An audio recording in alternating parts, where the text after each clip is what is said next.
Pahalgam terror attack अप्रैल 2025 में पहलगाम कश्मीर में एक ट्रैजिक अटैक हुआ जिसमें मिलिटेंट्स ने टूरिस्ट स्पॉट पर फायरिंग की और 26 सिविलियंस को मार दिया। 26 डेथ्स के साथ ये अटैक पिछले 20 साल का सबसे बड़ा ऐसा इंसिडेंट था। इंडिया ने तुरंत पाकिस्तान पे इसमें इन्वॉल्व होने का आरोप लगाया और पाकिस्तान ने डिनाई किया। इस अटैक ने इंडिया पाकिस्तान के रिलेशन में टेंशनें बहुत बढ़ा दी।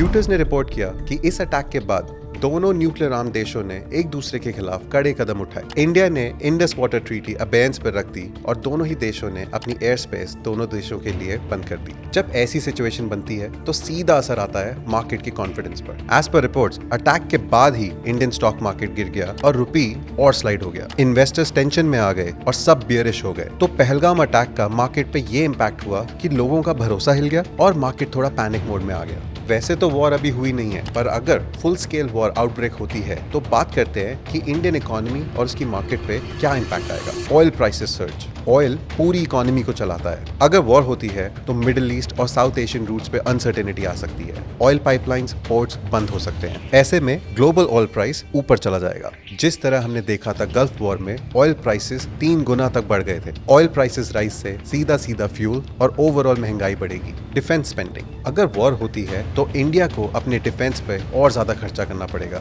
इंडिया ऑलरेडी डिफेंस बजट बहुत हाई रखता है और इसकी वजह से इंफ्रास्ट्रक्चर और डेवलपमेंट प्रोजेक्ट्स पर पैसा कम खर्च होगा। ज्यादातर बजट मिसाइल्स, एम्यूनिशंस और टैंक्स खरीदने में जाएगा। जैसा इकोनॉमिक टाइम्स ने बताया, geopolitical instability directly defence policy और बजट को इन्फ्लुएंस करती है। मतलब आम आदमी के लिए लॉन्ग रन में टैक्स या डेफिसिट बढ़ सकता है। Currency fail. As per Reuters, war fear से ही रुपी गिर गया। तो अगर फुल स्केल वॉर आउटब्रेक होता है तो काफी सारे फॉरेन इन्वेस्टर्स इंडिया से निकल सकते हैं और रुपी की वैल्यू और भी ज्यादा गिर सकती है। मे बी 90+ पर USD भी जा सकती है। Market crash. अगर रियल वॉर होती है तो स्टॉक मार्केट को सबसे तेज धक्का लगेगा। शेयर्स कौन खरीदेगा जब टेंशन हो, बल्कि लोग पैनिक में सब कुछ बेचेंगे और इसकी वजह से सेंसेक्स और निफ्टी काफी पॉइंट से गिर सकते हैं। सिमिलर टू 2008 फाइनेंशियल क्राइसिस, एक सिग्निफिकेंट मार्केट क्रैश हो सकता है। May be 20 to 30% down. Simple words में, वॉर से सब परेशान होंगे। सरकारी नौकरी, खुद का बिजनेस, स्मॉल और बिग इंडस्ट्रीज, सब के सब। ये सब हाइपोथेटिकल है, पर हिस्ट्री में देखा गया है कि वॉर या even idea of the conflict can introduce uncertainty that can impact the stock markets and broader economy.